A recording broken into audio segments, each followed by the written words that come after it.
The Mediterranean was calm. HMS Barham steamed in formation with the fleet. Battleships, cruisers, destroyers, a routine patrol. At 04:14 in the afternoon, 3 torpedoes struck. The explosions were catastrophic. The battleship listed immediately. In 4 minutes, she rolled completely over.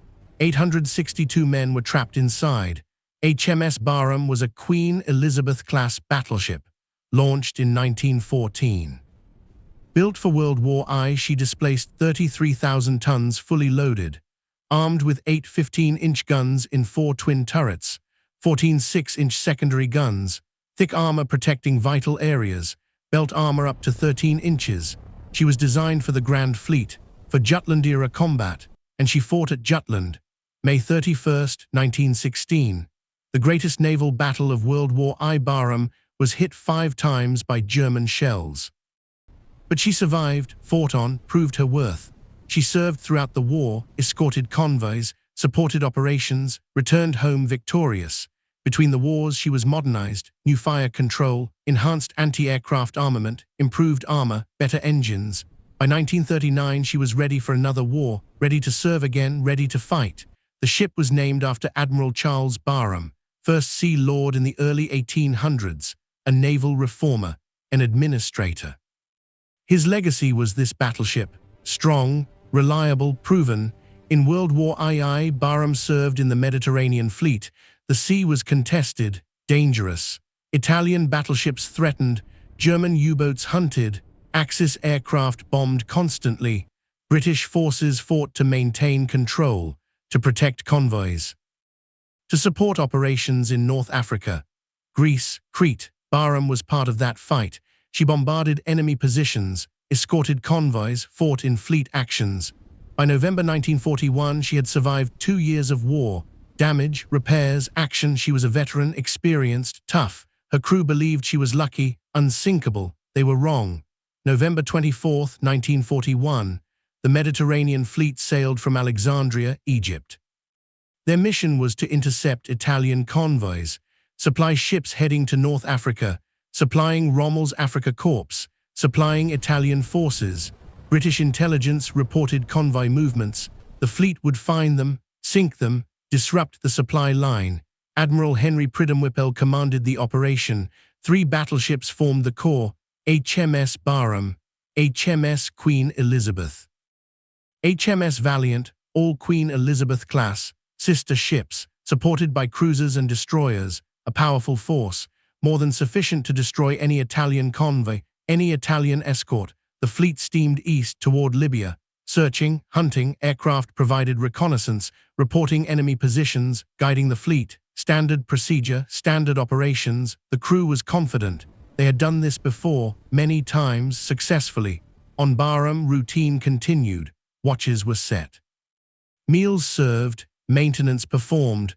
The battleship was in good condition, all systems functioning, morale was high. November in the Mediterranean was pleasant, warm, clear skies, calm seas, better than the Atlantic, better than the Arctic convoys. Captain Geoffrey Cook commanded Barham, experienced, competent. Respected by his crew, he stood on the bridge, monitoring operations, confident in his ship, confident in his men. Nobody knew a U-boat was stalking them. U-331 was a Type WWII U-boat, commanded by Lieutenant Hans Diedrich von Tysenhorsen, a young officer, 26 years old, but experienced. He had completed multiple patrols, sunk several ships. He was skilled, determined, aggressive. U-331 had been patrolling the Mediterranean for weeks, hunting British shipping, searching for targets. Results had been mixed, some successes, some failures. Fuel was running low, supplies diminishing. Soon he would return to base, but not yet, not while targets remained. On November 25th, von Tysenhorsen spotted the British fleet through his periscope. Battleships, multiple battleships, steaming in formation. A dream target, the opportunity of a lifetime. Sinking a battleship would be glory, promotion, recognition, the Iron Cross, fame, but approaching was dangerous. Destroyers screened the battleships, anti-submarine patrols, depth charges ready, detection meant death. Von Tysenhorsen had to be perfect, patient, wait for the right moment, the right angle, the right range. he stalked the fleet, submerged, silent, maneuvering carefully, slowly, closing the distance. Watching, waiting, hours passed. The sun climbed. The fleet continued on course, unaware, confident. At 04:00 p.m. the opportunity came. The fleet had turned, changing formation, maneuvering. For a moment the destroyer screen opened. A gap appeared. Von Tysenhorsen saw it, a narrow window leading straight to the battleships. Took it, increased speed, moved into position. The U-boat slipped through the screen, undetected, into the heart of the formation. Range 750 meters, point blank for submarine attack. He could see Barham clearly, a massive target. Broadside to him, perfect angle, perfect conditions. He ordered tubes prepared, 4 torpedoes, G7E electric torpedoes, silent, wakeless, no warning. At 04:13 he gave the order, fire, 4 torpedoes launched. 1 second apart, they sped toward Barham at 30 knots. Silent killers, no one on the battleship saw them, no lookout spotted wakes, no alarm sounded. The ship continued on course, 12 knots, steady, oblivious. The torpedoes ran true, depth setting 4 meters, aimed at the waterline, at the vulnerable side, where armor was thinner, where damage would be catastrophic. Von Tysenhorsen watched through his periscope, counting seconds, waiting for impact. At 04:14 p.m. the torpedoes struck. 3 torpedoes hit port side almost simultaneously. Massive explosions. Columns of water shot 100 feet into the sky.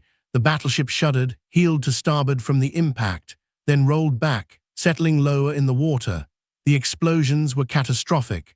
The first torpedo struck near the forward turret, breached the hull, water flooded in. The second hit amidships, near the boiler rooms. The third struck aft, near the magazines. The most devastating was the third hit. It ruptured fuel tanks, ignited cordite in the magazine. Secondary explosions followed, internal, massive, tearing the ship apart from inside. Fire erupted. Smoke poured from hatches. The entire port side was blown open. Seawater rushed into dozens of compartments. On deck, the crew was stunned. Officers shouted orders. Damage control teams rushed below, but there was no time. The damage was too extensive, too severe. Water was flooding in at thousands of tons per minute. The pumps could not cope. Nothing could cope. Below decks was hell. Bulkheads collapsed. Compartments flooded instantly. Men were trapped, crushed by explosions, drowned by rising water, burned by fires. The lights went out. Emergency lighting flickered, then died. Darkness, chaos, terror. The ship listed to port, 5 degrees, 10 degrees. The angle increased rapidly. At 04:15, 1 minute after impact, the list was 15 degrees. Walking was difficult. Equipment slid across decks. Men struggled to keep footing. Officers tried to assess damage, but reports were fragmentary, contradictory. Most communication systems were destroyed. The internal phone system was dead. Runners carried messages, shouted information, but the information was always the same. Flooding, fire, death. Captain Cook ordered counter-flooding, standard damage control procedure, flood starboard compartments, balance the ship, reduce the list, but the valves were not responding. Power was lost. Manual operation was impossible.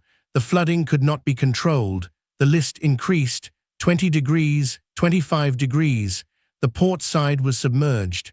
Water poured through hatches, through ventilators, through shell holes. The ship was dying. Everyone knew it.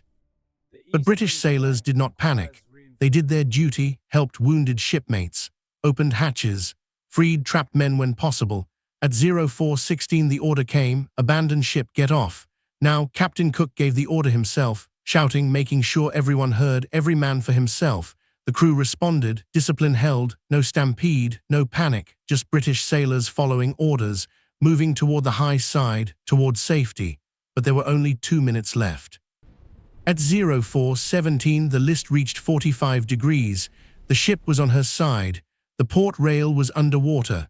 The starboard side pointed at the sky. Men climbed along the tilting deck, holding railings, climbing over equipment. Some jumped into the water, others waited, hoping, praying. Below decks, hundreds were trapped in flooded compartments, behind jammed hatches, in collapsed passageways. They pounded on steel, screamed for help, but no help could reach them. The ship was dying too fast, flooding too rapidly, listing too severely. Engine room crews stayed at their posts, keeping power running as long as possible, giving others time to escape. They knew they would die. The engine rooms were below, flooding first. No escape routes. They stayed, did their duty, died doing it. At 04:18, the list reached 90 degrees. Barham rolled completely onto her side. The hull now horizontal, men clung to the exposed side, to propellers, to the bottom paint. It was slippery, wet. Many lost their grip, fell into the water. The sea was covered with oil, debris, swimming men. Then, at 04:19, the inevitable happened. The magazines exploded. The explosion was enormous, catastrophic. The entire ship erupted, a fireball hundreds of feet high, a mushroom cloud of smoke and flame. The blast was visible for miles. The sound like thunder. Barham broke in half.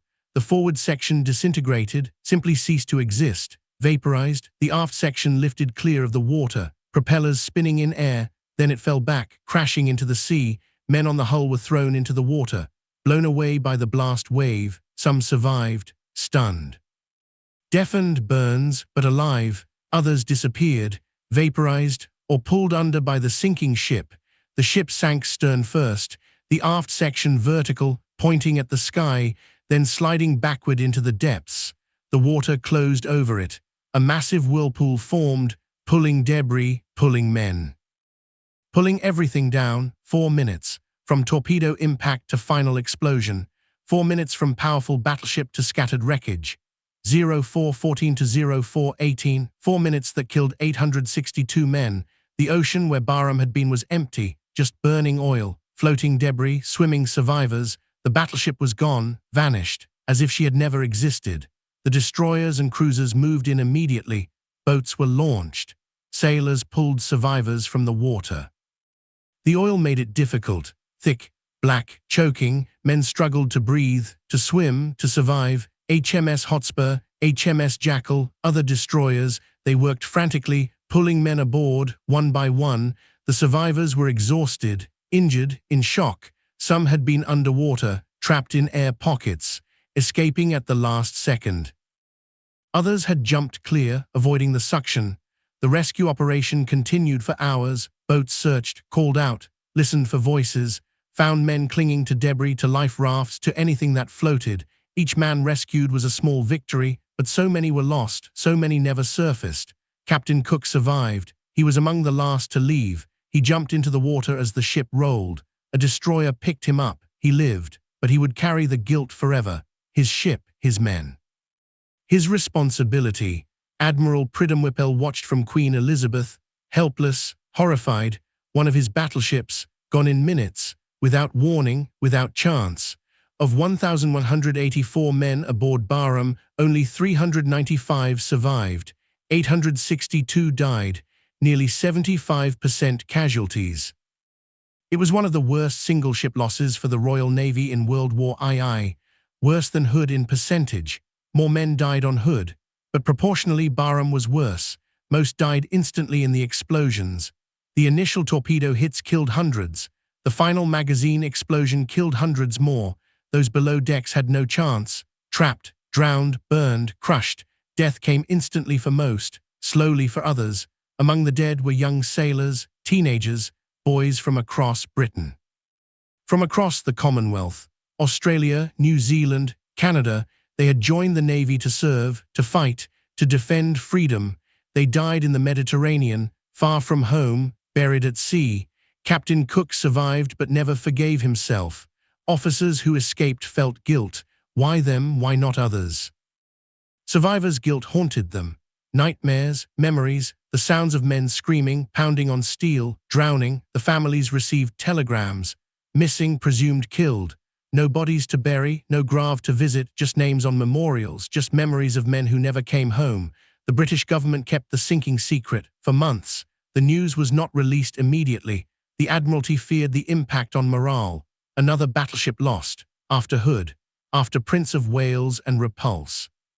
The public would panic. Confidence in the Navy would collapse. The families were told their loved ones were dead. But not how, not when, not where, just that they died in action. The details were classified, secret, censored. The film footage existed. A passé newsreel cameraman aboard HMS Valiant had filmed the explosion. The dramatic footage showed Barham rolling over, the massive explosion, the ship disappearing. It was the most dramatic naval footage of the war, but it was classified, locked away, not released until 1945, after the war in Europe ended. The secrecy was controversial. Families deserved to know. The public deserved to know. But operational security demanded silence, keeping the enemy uncertain. Maintaining strategic advantage, the truth came out eventually, but too late for many families. U-331 escaped. Von Tysenhausen crash-dived immediately after firing, going deep, silent. The destroyers searched, dropped depth charges. The explosions shook the submarine, but none were close enough. The U-boat slipped away. Escaped the Mediterranean, returned to base. Von Tysenhausen was hailed as a hero, awarded the Knight's Cross, promoted, celebrated. He had sunk a British battleship, one of the greatest submarine achievements of the war. His crew received medals, recognition, glory. U-331 continued operations, completed more patrols, but her luck did not last. In November 1942, she was sunk by British aircraft, depth charged. She went down with most of her crew. Von Tysenhausen survived, captured. He spent the rest of the war as a prisoner. After the war, he expressed regret, not for his duty, but for the lives lost. The men who died, war made enemies of men who might have been friends. Barham rests on the seabed, 100 meters down, off the coast of Egypt. The wreck is broken. The forward section destroyed by the magazine explosion. The aft section relatively intact, upright. The gun turrets are visible. The superstructure collapsed. Debris scattered across the seabed. The wreck is a war grave, protected by law. Diving is prohibited, disturbance forbidden. 862 men remain entombed inside, their final resting place. Expeditions have surveyed the wreck, using sonar, remote-operated vehicles, documenting the damage, understanding how she died. The torpedo hits are visible, massive holes in the port side. The magazine explosion damage is catastrophic. The ship was torn apart. Every year, survivors and families remember. Ceremonies are held, names are read, wreaths laid, the sacrifice honored, the dead remembered. At 04:14 p.m. on November 25, 1941, HMS Barham was a powerful battleship. 4 minutes later, she was gone, rolled over, exploded, sunk. 862 men died with her, trapped inside, drowned, burned, killed instantly. The instant she rolled over was captured on film. The dramatic footage shows the massive hull turning, men clinging to the side, then the explosion, the ship breaking apart, disappearing. It remains the most dramatic footage of a battleship sinking ever recorded. Barham served for 27 years, from 1914 to 1941. She fought at Jutland, served between the wars, fought in World War II. She was a veteran, a proven warrior, but in 4 minutes she was erased from history. 862 men, 4 minutes, 1 U-boat, 3 torpedoes, that was all it took to destroy a battleship, to kill hundreds. To change history, the instant Barham rolled over, 862 men were trapped, most never escaped. They remain there still, in the darkness, in the deep, forever.